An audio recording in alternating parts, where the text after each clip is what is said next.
aussi la douleur. Quand on analyse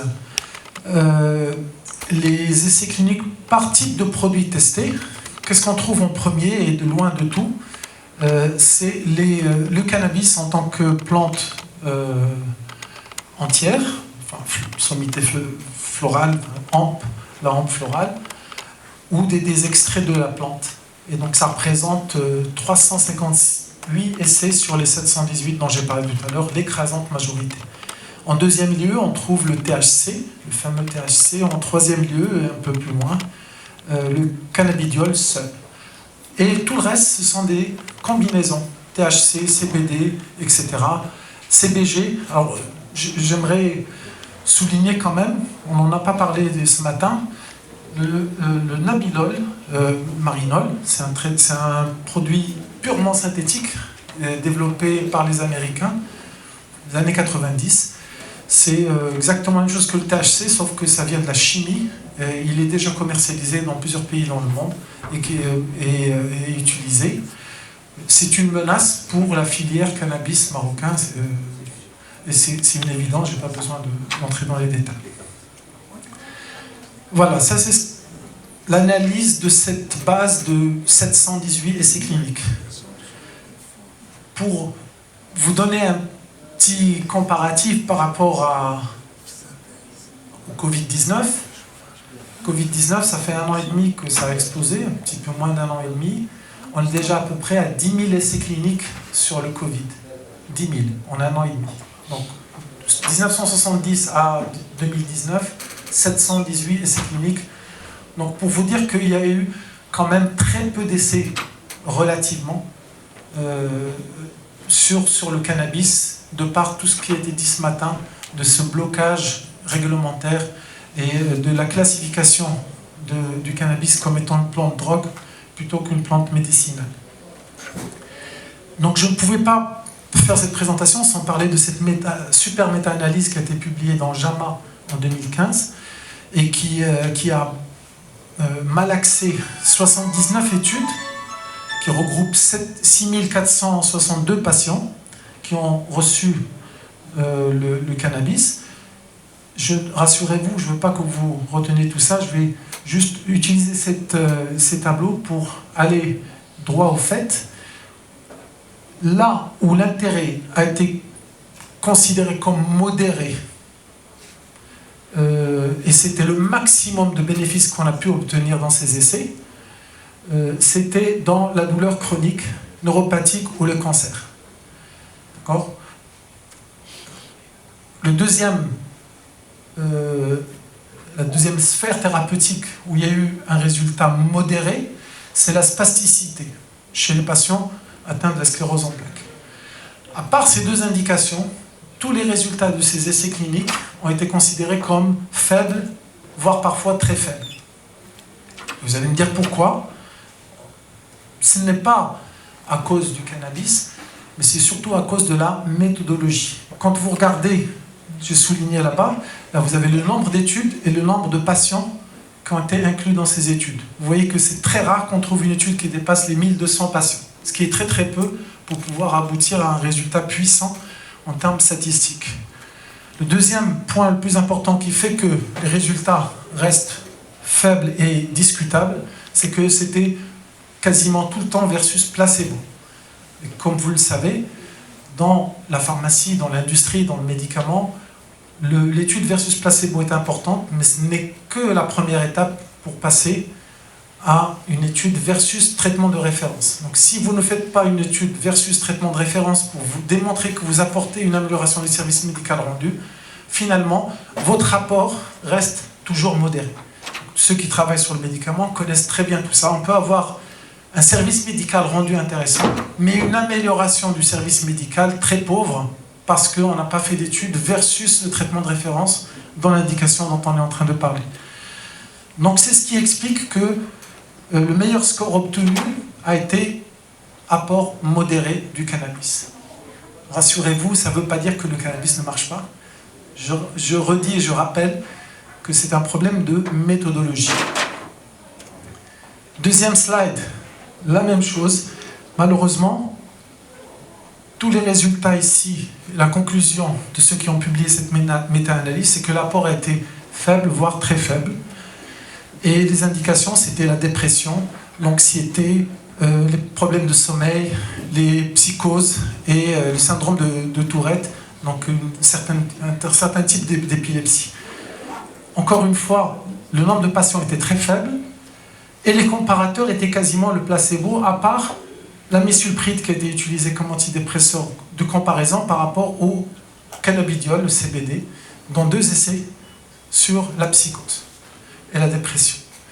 Ce qui est très très faible en termes statistiques pour pouvoir apporter une conclusion non discutable et irrévocable sur l'efficacité de ces produits. Voilà. Maintenant, je me suis amusé à comparer les principaux pays. Il y en a peut-être chaque jour d'autres qui se sont ajoutés à cette liste. Le Canada, qui était l'un des pionniers, comme vous le savez, ils ont autorisé l'usage du cannabis depuis 2001. Mais ils l'ont régulé de façon plus scientifique depuis 2013 ou 2014, je ne sais plus. Ils ouvrent l'usage du cannabis pour toute indication, toute pathologie, à partir du moment où vous apportez la preuve que vous apportez un bénéfice. Et en plus, ils ne considèrent pas le cannabis comme une thérapie de dernier recours. Et ça, c'est très très important parce que dans la plupart, à part eux et le Portugal, tous les autres pays, si vous regardez les mentions légales des produits commercialisés comme l'Epidiolex ou le Sativex, c'est réservé à des patients qui ne répondent pas au traitement classique. C'est simple et c'est normal parce qu'il n'y a pas eu d'études qui démontrent qu'ils sont mieux ou au moins équivalents au traitement de référence. Donc forcément, c'est un traitement de deuxième recours. Les indications tournent dans les autres pays autour de l'épilepsie, l'anxiété, la douleur, la spasticité de sclérose en plaques. Et en France, en fait, il y a l'ATU, le Centre temporaire d'utilisation à l'hôpital, pour le Sativex et l'Epidiolex. Là où ça se complique, c'est que tous les protocoles que vous avez vus tout à l'heure, il n'y en a aucun quasiment aucun qui ressemble à l'autre. Chacun est allé de sa propre combinaison. Alors, quelle conclusion tenir? Je voudrais simplifier les choses. À part dans l'épilepsie, puisque c'est une indication qui est aujourd'hui reconnue dans le monde entier, celle-ci vous pouvez l'oublier parce qu'il n'y a pas encore d'indication spéciale, où c'est le CBD qui doit être dominant dans la formulation. Il ne doit pas y avoir de THC, on peut en tolérer un tout petit peu. Toutes les autres, c'est une combinaison CBD-THC. Il y a même certaines indications où il faut être plus dosé en THC qu'en CBD. D'ailleurs, le Sativex dont vous parlez ce matin, c'est que Sativex, si ma mémoire est bonne, c'est du 27 mg par millilitre de THC et 25 mg par millilitre de CBD. Donc on est plus dosé en THC qu'en CBD.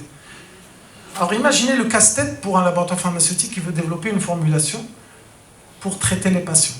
Donc non seulement par indication on a des ratios différents, et pour compliquer les choses, les médecins qui traitent les patients à l'hôpital ont recours à des préparations magistrales, où en fonction du patient, en fonction de sa réponse, on va rajouter plutôt de THC, plutôt de CBD.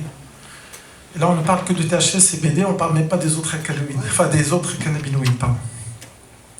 Donc c'est une complexité dont on doit tenir compte pour le développement de cette filière cannabis, surtout pour les industriels du médicament qui doivent formuler des médicaments stables et reproductibles. Au niveau des formes galéniques, là aussi, il y a beaucoup de choses à savoir. Beaucoup d'essais cliniques, comme je disais tout à l'heure, utilisaient le cannabis sous forme de vaporisateur. Certaines la fumaient, mais de moins en moins. C'est-à-dire qu'aujourd'hui, la tendance, c'est de ne jamais utiliser des hampes florales fumées, parce que la combustion détruit à peu près 30% du principe actif, et puis les dérivés de la combustion peuvent avoir des effets néfastes, cancéreux, etc. Et donc aujourd'hui, on évite ce genre d'administration, mais qui était très utilisé. L'avantage là, c'est que l'effet est quasi immédiat, puisqu'il y a une absorption rapide des principes actifs. Il y a la forme inhalée, les e-cigarettes, de plus en plus utilisées. D'ailleurs, j'ai un ami qui vivait aux États-Unis, il est vu une fois pour le jour de l'an, il avait une petite cigarette électronique, il y avait du THC, ça passait inaperçu parce qu'en fait, on avait l'impression que c'était une e-cigarette normale. Donc, c'est quelque chose qui est utilisé dans les essais cliniques aujourd'hui pour traiter des patients au niveau médical, je ne parle pas de niveau drogue. Il y a les vaporisateurs aussi, qui utilisent ces ondes florales, mais qui ne dépassent jamais les 160 à 180 degrés pour ne pas qu'il y ait de combustion. Donc on va juste faire évaporer donc les cannabinoïdes et les dérivés actifs pour qu'ils aillent dans la muqueuse pulmonaire. Les formes orales, alors il y a gélules, capsules molles, comprimés dispersibles, il y a un peu de tout. Sublingual, le Sativex, c'est une forme sublinguale en spray qu'on met sous la langue. L'Epidiolex, c'est des gouttes qu'on peut boire directement. Il y a des formes suppositoires aussi, et des formes transcutanées, pommades, crèmes, lotions, émulsions, et même des gels récemment qui sont en train d'être développés. Et puis il y a plusieurs formes en cours de développement, les gens ils sont en train de travailler. Il y a des formes galéniques en développement, comme les émulsions, les nanoparticules, les liposomes, les chewing-gums, les formes nasales, des capsules molles en micro-émulsion, j'en passe. Donc les gens sont en train de travailler. L'aventure ne fait que commencer, même si elle a commencé déjà il y a plus de 8000 ans avec les Chinois. Mais pour le monde moderne, avec des essais cliniques structurés, avec la médecine basée sur les preuves, c'est très récent à l'échelle de la médecine. Donc on est pas trop mal, à condition d'avancer vite. Donc pour vous donner concrétiser un petit peu de visu, les deux médicaments les plus connus aujourd'hui à base de plantes commercialisées, donc l'Epidiolex en haut, des solutions avec des pipettes doseuses, et le Sativex qui est un petit spray. Le premier, c'est du CBD pur, traitement de l'épilepsie et le syndrome de Dravet et Lennox-Gastaut, et le Sativex pour le traitement de la spasticité de la sclérose en plaques, qui est administré en sublingual. Alors, encore une fois, juste pour compliquer les choses, ce que je disais tout à l'heure, certains laboratoires, comme là c'est des Canadiens, ont développé des gammes de produits pour répondre aux différents profils, que ce soit thérapeutique ou de patients. C'est-à-dire que le médecin, c'est un casse-tête. Le médecin, on lui a donné un code pour l'aider. Hein. Tout ce qui est bleu, c'est CBD dominant, ce qui est orange, c'est THC dominant, ce qui est équilibré entre les deux, c'est en gris. Et des fois, alors on a le 5-20, on a du 25-05, on a du 2-5-2-5, bref. Et chaque indication, c'est des posologies différentes. Et chaque patient, ça peut être des posologies différentes. Cette slide, c'est uniquement pour souligner cette difficulté qu'on aura dans le futur proche. La dermatologie, dans les essais cliniques que j'ai analysés, les 718, j'en ai trouvé que 5 qui tournaient autour de la dermato. Donc ça touchait essentiellement les brûlures, prurites, je crois, c'est tout. Donc très peu d'essais cliniques pour des pathologies dermatologiques. Je ne parle pas de dermocosméto. Tout ce qui est dermocosméto, on sait que la France, qui est l'un des pionniers en termes de culture de chanvre, c'est le premier producteur européen, ils ont une filière bâtiment, etc. pour le chanvre, mais ils utilisent aussi l'huile de graines de chanvre pour une industrie de la cosméto qui est très florissante. Et donc les indications, ça va du shampoing, passant par les sticks anti-transpiration, enfin bref, tout y passe. Mais là, on est dans la dermocosméto, on n'est plus dans le médicament pur et dur. Donc en conclusion, relativement peu d'essais cliniques réalisés dans le monde, relativement à d'autres pathologies, 700 et quelques depuis plus de 30-40 ans.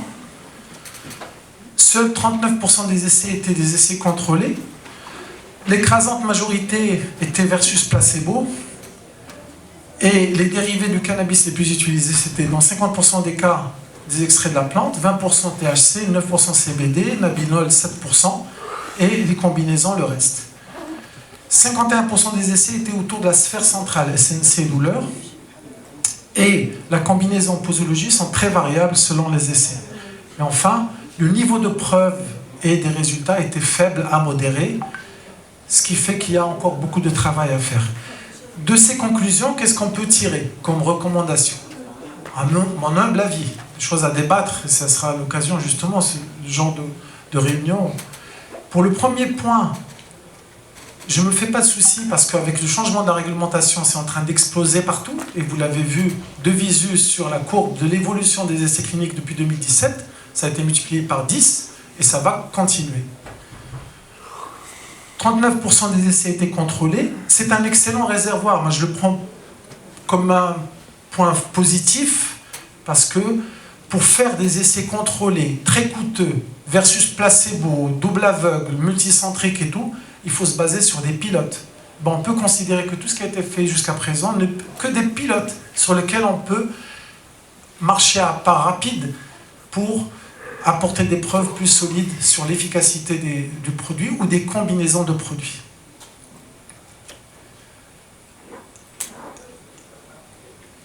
Il y a peu d'essais cliniques versus produits de référence, à part deux, à messieurs le prix. C'est-à-dire que tous les essais qu'on doit faire, maintenant, sur les indications connues et reconnues, elles doivent être versus le traitement de référence. Sinon, on n'apportera jamais une amélioration du service médical rendu significative. Enfin, d'autres cannabinoïdes. Ce matin, on en a parlé. On n'en parle pas, on parle du CBD, THC, CBG. Il y a d'autres cannabinoïdes qui peuvent également être screenés, évalués pour voir leur intérêt thérapeutique dans le futur. 51% des essais étaient autour de la sphère centrale. L'étude de la répartition des récepteurs, la réceptologie des cannabinoïdes, peut également ouvrir la voie à de nouvelles recherches. Et là aussi, c'est un travail d'équipe entre les chercheurs, les universitaires, l'industrie pharmaceutique et les hôpitaux cliniques. Enfin, cette combinaison et ces posologies très variables, il va falloir être intelligent et développer des formes galéniques, et ça c'est le travail de l'industrie, qui peuvent bypasser ce genre de difficultés à travers ou des dispositifs intelligents de répartition de l'un ou de l'autre, ou à travers aussi la mise en toute simple de présentation en vrac qui seront la base de préparation magistrale, que ce soit à l'hôpital ou dans les pharmacies d'officine, comme ça se faisait dans le temps, où c'était très fréquent de prescrire des préparations magistrales. Enfin, le niveau de preuves et des résultats faibles à modérés, on peut l'augmenter avec les points qu'on vient de citer. Donc, on augmentera la puissance des essais cliniques avec des essais contrôlés versus traitement de référence et à plus grande échelle. Voilà, donc pour conclure, je pense que le cannabis et cette opportunité, et ça a été dit plusieurs fois, est un excellent exemple de développement d'un écosystème avec une collaboration, un partenariat public-privé. Ça passe par la recherche et le développement, que ce soit avec les universitaires, les hôpitaux. Mais pour ce faire, on a besoin de recherche encore en pharmaco-toxico, on a besoin de recherche clinique. Ce matin, on en a parlé brièvement. Moi, j'ai mis entre parenthèses et en gras seulement. C'est vrai que ce n'est pas normal pour un pays comme le Maroc de n'avoir une législation qui protège le patient qui se prête à la recherche et le promoteur qui fait la recherche que depuis mars 2021. La loi a été publiée en 2015, qui est déjà très tard, et les décrets d'application ne sont sortis qu'il y a à peu près un mois et demi, 2 mois. Mais c'est un début. On a l'impression qu'il y a des, comme on dit déjà, l'alignement. Voilà. Et il y a beaucoup de signes dans ce sens. Nous avons la chance d'avoir un domaine où quasiment tous les pays du monde sont sur le starting block. On est encore dans le peloton de tête. On n'a pas encore démarré la vraie course où après ça va se disloquer. Il faut qu'on reste dans le peloton de tête. Et pour ça, on a besoin de travailler. Quand on dit qu'on a besoin de travailler, on doit rapidement boucler des lois, des décrets et de la réglementation qui soient viables, qui ne soient pas bancales. Et c'est le but de cette journée. J'espère qu'on sortira avec des recommandations qui seront audibles auprès de ceux qui sont en train de publier les décrets ou la loi qui va réguler le cannabis,